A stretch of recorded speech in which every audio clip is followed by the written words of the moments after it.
start off with today, we're going to go through some of the key points in the life of Paul, who wrote the book of Romans, which we'll be looking at next week. So I'm going to go through the life of Paul. We've got two Hills here with me, as well as Echo, and they might interject as I'm going through this. And then after we talk about Paul, Two Hills has got some really cool history knowledge to share with us about what Rome was like during this season. So here we are. This is Paul, and he Hello, was Paul. born around 5 AD ish. Some things say different things, and he was born in. Oh, I'm having some controller issues. He was born in a place called Tarsus, which is around about here on this map, which was right about there where that little cube is. It's in modern day Turkey, if you want to look at a map of today. And during the Roman Empire, it was a big city, just like a lot of big cities, and it was the capital of a region called Sicilia. So he was born there and born to a devout Jewish family. He mostly went by the name of Saul, which was probably inspired by King Saul, which was the first king of Israel. And he also had the name Paul, which he received at an early age, not his conversion, because there was a custom of having dual names at the time. So, yes, he was born as a Jew, but he also received a Roman citizenship, both because of his place of birth and because his father was a Roman citizen, which was very much sought for. Roman citizenship was, because it granted you various privileges that would have helped him out later on in his life. And Jews couldn't normally get this, any Hebrews couldn't normally get this unless they were born to a Roman citizen. So he calls, not allowed to say this word, but this is what he says about himself, which was basically, we're technically allowed to say these words, but That's forbidden. Okay. you can read it and work out what it says. But yeah, and it says, I am a Jew born in Tarsus in Sicilia, brought up in the city, educated at the feet of Gamaliel according to the strict manner of the law of our fathers, being zealous for God. So he was moved down at an early age. He moved down to Jerusalem, which is around about there, and educated there. And he was kind of brought up to be a rising star as the Pharisees go. He was really well known for his intelligence and his loyalty towards the faith. And the teacher that he was under, the school, was one of the most well-known and considered one of the greatest teachers in terms of rabbi traditions at the time. And it's also said that Paul's physical appearance was rather unimpressive. It says that in the Bible itself. But in an extra biblical source, like some early Christian writings, which isn't in the Bible at all, so take this description with a pinch of salt. It said that he had a balding head, kind of a long hooked nose. He was quite short, and what I found funny was that it said that he had an eyebrow that laid over his head like a dead caterpillar. That's what I found funny. It wasn't, but like I said, take that with a pinch of salt, because it's it's in some writings. It's not in the Bible itself. Yeah.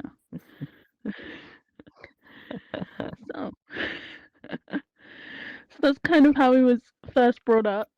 If we go over to here, we don't hear much about him after that until we get to the stoning of what was one of the first which was the first Christian martyr. Ugh, my controller's messed up again. If you go there.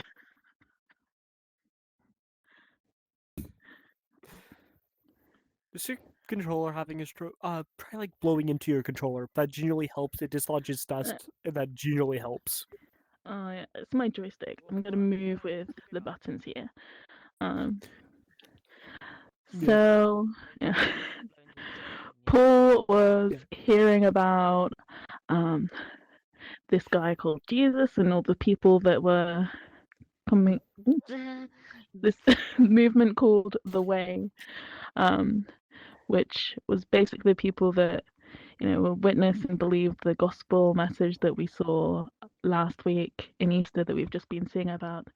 And one of these guys that believed it was called Stephen, and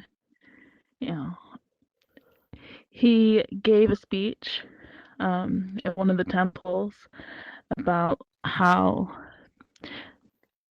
I'm just typing something about how people, the leaders in Jerusalem, had always rejected God's messengers. Yes, you can throw stones at him. Yeah.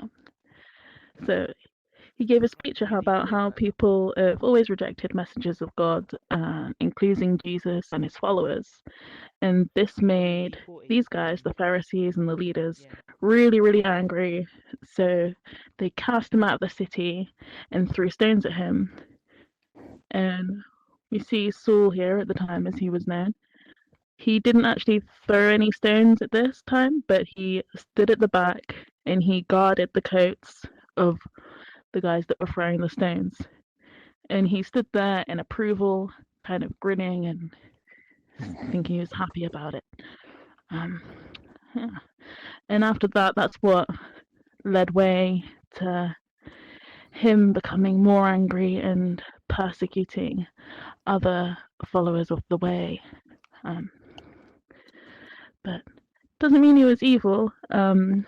If we look at things from Paul's perspective and why he was doing this, he was thinking back to past times when Israel had followed false gods and it hadn't turned out very well for them in the past. So he was thinking, oh, all these guys are following this false god and this false Messiah. I'm going to stop them by any means necessary. And he was enraged and started out another wave of persecution. Mr. Pete would like to join us. Maybe he'll also have something to say.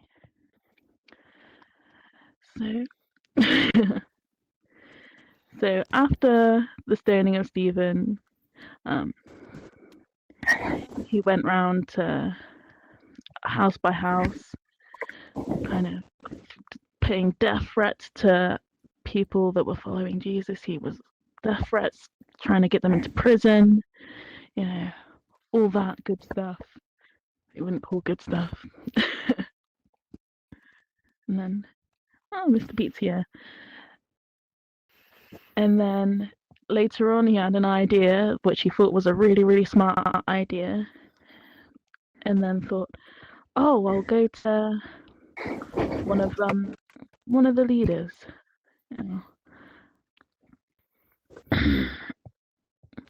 So he went to this high priest in Jerusalem and requested to have some letters to be delivered to Damascus in order to arrest some Christians. And the high priest also shared this disdain. They weren't actually called Christians yet, but yeah. So he got these letters and he went on the road to there where they were all scattered following this persecution. So this worked in the wow, no, I'm spinning. That's great.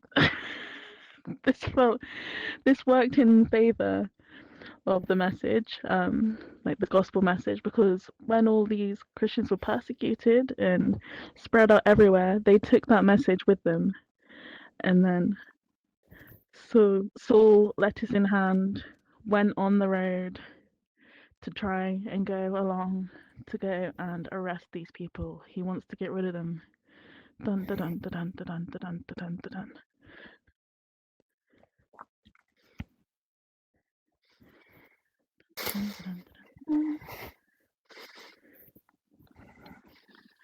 And then spin me right. So along the road to Damascus, which was a very long desert road, something happens to Paul or Saul. And would anybody like to read this? Yeah. Rexy would like to read it. Hang on, let me just give you. I didn't bring the gun with me, so let's give you more power.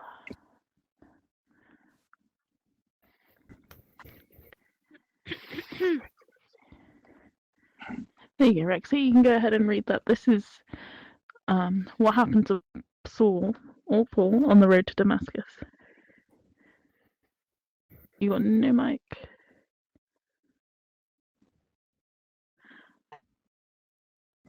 Oh,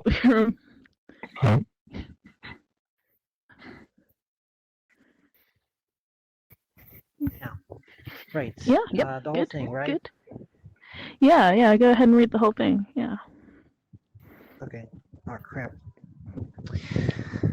Now, as he went on his way, he approached Damascus, and suddenly a light from heaven shone around him. And falling to the ground, he heard a voice saying to him, Saul, Saul, why are you persecuting me? And he said, Who are you, Lord? And he said, I am Jesus, whom you are persecuting. But rise and enter the city, and you will be told what you are to do. The men who were traveling with him stood speechless, hearing the voice but seeing no one. Saul rose from the ground, and although his eyes were open, he saw nothing. So they led him by the hand and brought him into Damascus. And for 3 days he was without sight, and neither ate nor drank. Awesome. Thank you. So he was with his mates here, and that bright light that he saw was Jesus approaching him directly, and he was pretty adamant that it was the Lord himself. So he gets led away by his friends all the way back to Damascus, blind. If you walk through there, it will just shortcut us to the next part. Instead of having to walk all the way. You can walk if you want, but I'm taking the easy road. The easy path. Absolutely. I know I'm not supposed to, but yeah. So he was blinded for 3 whole days, and after coming to Damascus, and he was meditating there for 3 days. And during those 3 days, he was given a vision, and in this vision, there was a young man that came to him and stuck his hands over his eyes and healed him of his sight. And at the same time, while some of the disciples in Damascus were fearing his arrival, because obviously he was like this murderer that's coming along, one of the disciples called Ananias was also given a vision. And in this vision, he was instructed to go and visit Paul and place his hands over. Oh, stupid controllers. He was also instructed to go and visit Paul. And then when he did, Ananias put his hands over Paul's eyes, and Paul felt something fall from his eyes like scale.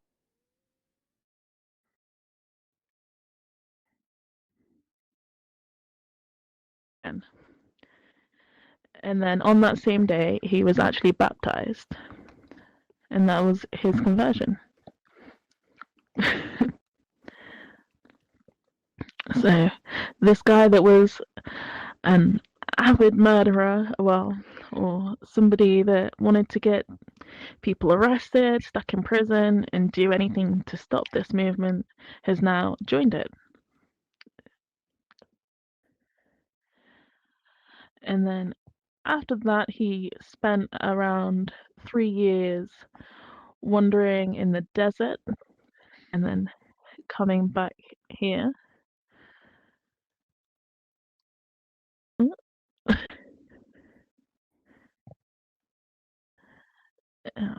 And then he came to back to Damascus, and he was still preaching it this time. And then after a while, a plot to kill Paul emerged, which prompted. Well, I've got no basket up there, but there was a week that we did it where he was lowered down in a basket, and that's what happened at that time. If anybody remembers that, which wasn't long ago actually. We talked about that one.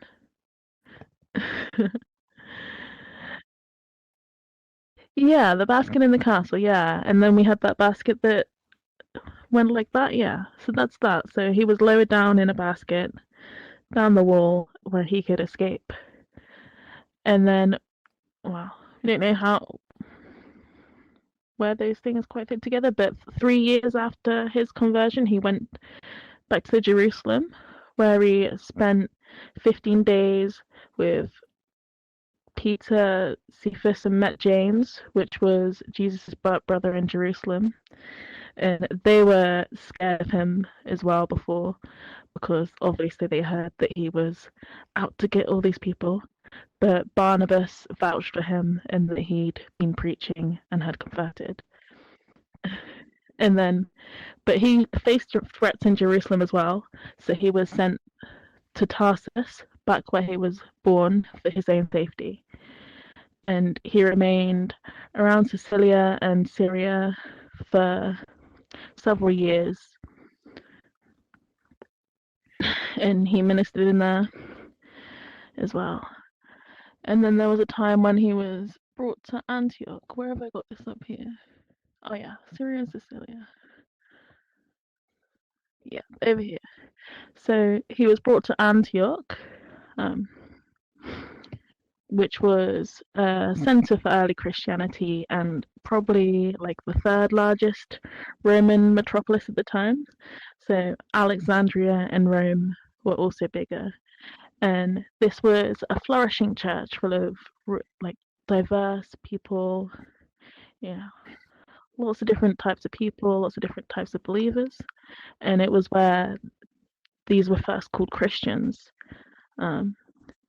And it was very open and inclusive of both Jews and Gentiles, and the place didn't require you to adhere to all the Jewish customs. So there was a need for additional leadership there. So Barnabas went out and sought Paul and brought him back to Antioch, and they both taught in the church for a year. And then after that, after about a year, the Holy Spirit called Paul with Barnabas to go on the first missionary journey that they had. So that's when they started going out to spread the word. So these are some of the places they went. They went through Macedonia and Greece, and they founded churches in Philippi, Athens, Berea, and Corinth. And then during his third journey, he spent 3 years in Ephesus, and he performed lots of miracles, confronted pagans and Jewish opposition. And there was like a sorcerer man that was pretty well noted that converted. I can't remember what his name was. If anybody remembers, like jump up and down. But Simeon knows? Or is he just jumping for fun? No, Do you know I who I'm don't. I talking don't about? know if it was. There was a Simeon that, but he was evil. I don't think he converted. No. There was a Simeon sorcerer in this Yeah. story, but I think he Yeah. didn't convert. Like, was another one that Yeah. converted. Yeah.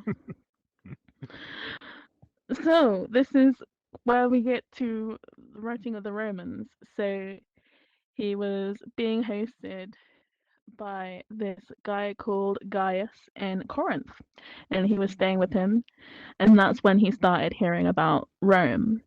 So he hadn't actually been to Rome while he was writing to them. He was staying in Corinth with this fella, and he was hearing a lot about division, and because they'd kicked the Jews out, and then they'd just come back. So there was a bit of conflict on how they could live together, and some nasty leaders, which Two Hills can tell us about, right? Absolutely. You got a lot of info in the noggin, huh? Do you want me to go through it now? Yeah, I think there's a trigger here if we walk through this. If you want to go further ahead to where your text is. Okay. Yeah.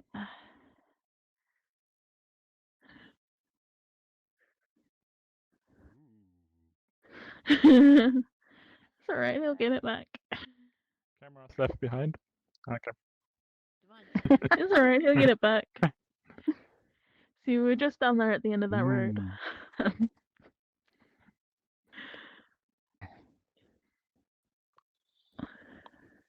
Awesome. Okay, guys. So I won't go through this all kind of word by word, but I'm going to kind of highlight some of the big parts here. But we're kind of setting the stage for, Paul's writing his letter to the Romans. And there were some really, really interesting things that were going on in Rome that when we start reading in Romans next week, we're going to be able to kind of see those influences of what was happening politically and historically. So before we kind of get into that, I highly encourage anybody as part of supporting the build team is being a researcher was super interesting. So I really highly encourage anybody, if they want to volunteer as a researcher to help with these builds. It was a great opportunity to learn really interesting facts and things that I really didn't know. One of them, I'm sure a lot of people knew this, is that during Paul's time, he traveled an estimated 10,000 miles, or for those of us who are metric, that's 16,000 kilometers across the Roman Empire. And that includes both land and sea travel, and primarily through areas that Alice mentioned as well, modern-day Turkey, Greece, Israel, and Syria. So Paul traveled a lot. We'll also see evidence of Roman influences in terms of some of the analogies he makes. So referencing Roman chariot races, some of the circuses that would have been in place at the time, like Circus Maximus and Circus Nero. So we see influences of some of the analogies and references and comparisons that he makes that certainly speak to that influence for Rome. So, at the time of the writing of Romans, what was going on here, and particularly in Rome? So the first is that Nero was emperor. So Nero, I'm sure lots of people have heard him. He is one of history's most famous bad guys. He was known for a lot of bad things. He would have just kind of became emperor. He became emperor in about AD 54.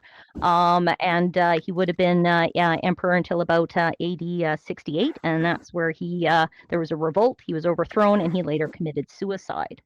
So what was happening at the time Paul was writing Romans? Well, in Rome, I mentioned that Nero was emperor. The Colosseum had not yet been built. So there would have been a little bit of differences in terms of what we think of Rome today. So the Colosseum wasn't built, but there were a lot of main amphitheaters. And Emperor Nero was known for his kind of patronage of the arts and entertainment and things like that. So we did actually, during this period in the Roman Empire, and particularly in Rome, see evidence of, I guess, a prosperous. It was a period of economic prosperity, but there were still strict class divides. Slavery was prevalent, and there was a stark contrast between the wealthy elite and the struggling masses. And so slavery, like I said, was prevalent, and enslaved people working in all aspects of Roman life, whether it was in Rome or throughout the Roman Empire. Daily life was also shaped by religious practices, public entertainment like gladiator fights, and the presence of the emperor. So, in this period, there was also a lot of political instability.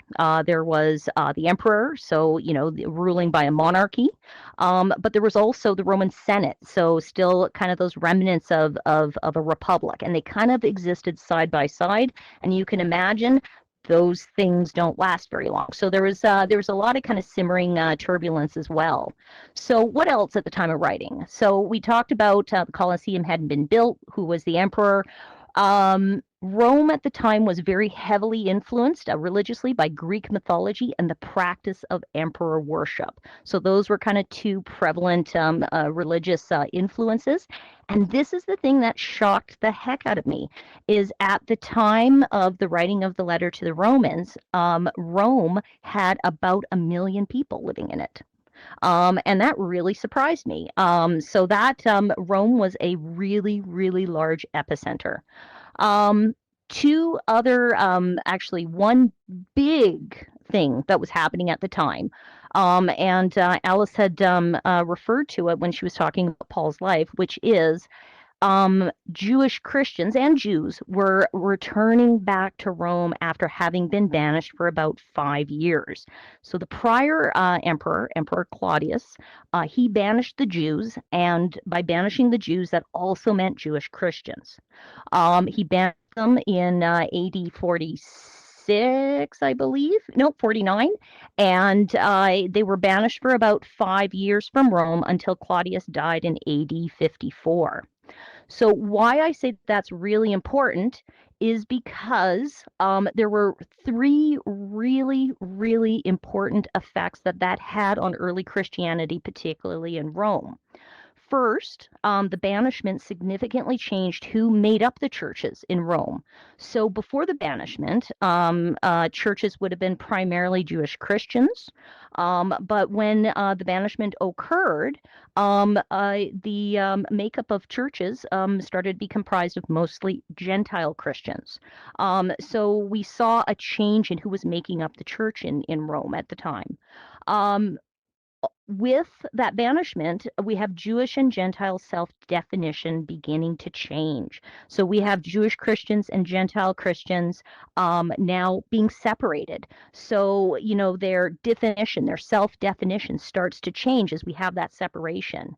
And then when they began to return back with the emperor's death and being allowed back into Rome, we now have the unity of Christianity in Rome being a challenge. So we have Jewish Christians coming back. We have Gentile Christians needing to adapt. So now what we have is we have challenges in that reunification. And what's really interesting about that is that you're going to see these questions of self-identification. How do we all come together? And how do we work out our differences?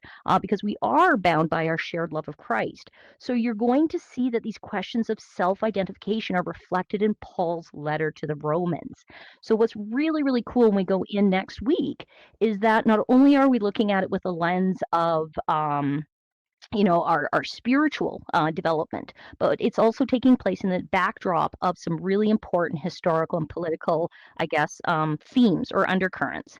And what really struck me, kind of from a historical perspective, is that during the writing of Romans, we know that there were challenges in that unification. And that kind of actually is just as relevant today as it was yesterday, right? And it gives us that opportunity to understand what were those lessons learned as people from different cultures, countries, religious experiences and backgrounds come together. So I really thought that was a really interesting a historical observation that has a lot of relevancy today. So that's kind of, and then the other thing I wanted to kind of generally speak to is the fact that we have this unification happening, or this reunification happening, and it also speaks to why Christianity was seen as such a threat. You might wonder, Okay, aside from the religious differences, what made early Christianity so much of a threat? And looking into this and doing some of the research, it became very clear that it's Christianity's inclusiveness and privatizing of religion. So inclusivity, pretty straightforward. It's the idea that Christianity crosses country, national boundaries. It crosses cultural boundaries. It crosses, class boundaries, religious divisions. So the inclusivity was actually seen as a threat. And also, in addition, the privatizing. So rather than going to a temple, right, and we had home churches, churches and shops and homes. That privatizing, of religion.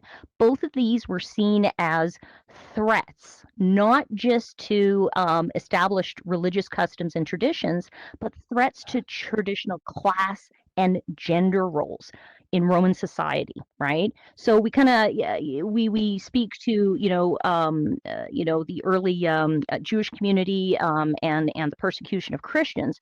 Well, remember in the backdrop is this is the Roman Empire. So not only did they allow it, there was encouragement of it, so you kind of had to ask yourself why in that historical context. And so it was seen as a threat. Its inclusivity and its challenge to kind of class and gender and those types of traditional roles as well. One last comment on that is that we talk about persecution. Emperor Nero was probably about the first emperor who I would say probably took the persecution to the next level. I know that sounds an odd way to describe it, but he was seen as beginning what I call a wholesale persecution by the Roman Empire.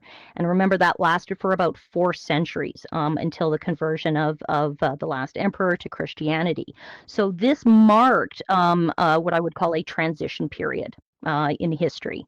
And it kind of gives us a little bit of a great historical backdrop as we go into reading Romans to understand what message was Paul trying to communicate to the Christians in Rome. And more importantly, what can we take away from that?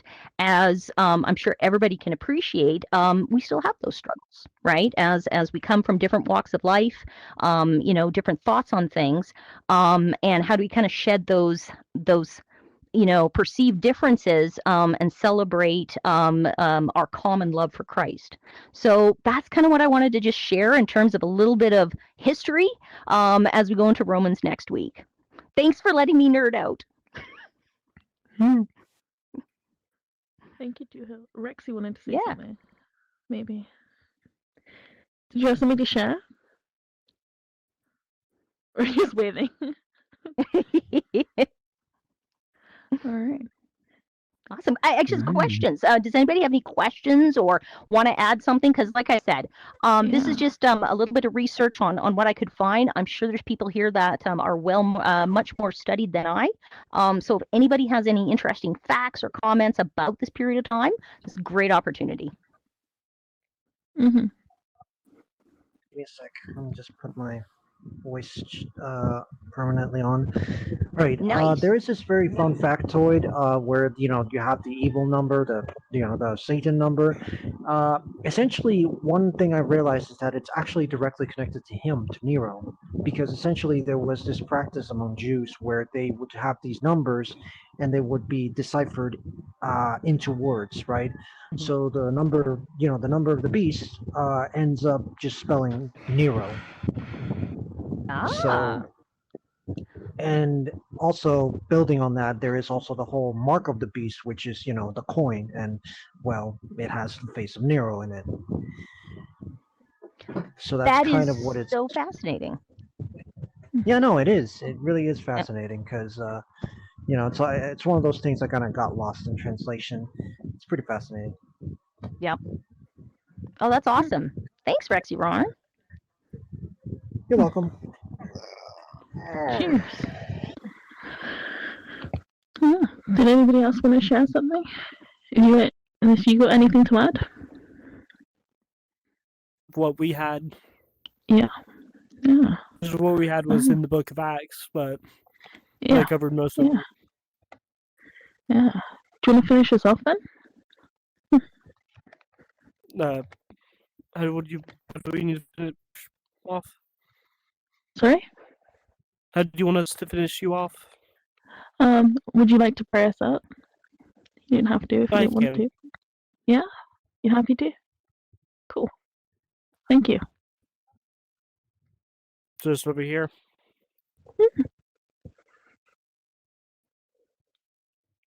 And,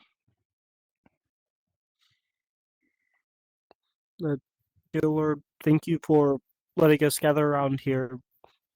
Thank you for letting us have this message, and thank you for everyone's chance and time. Thank you for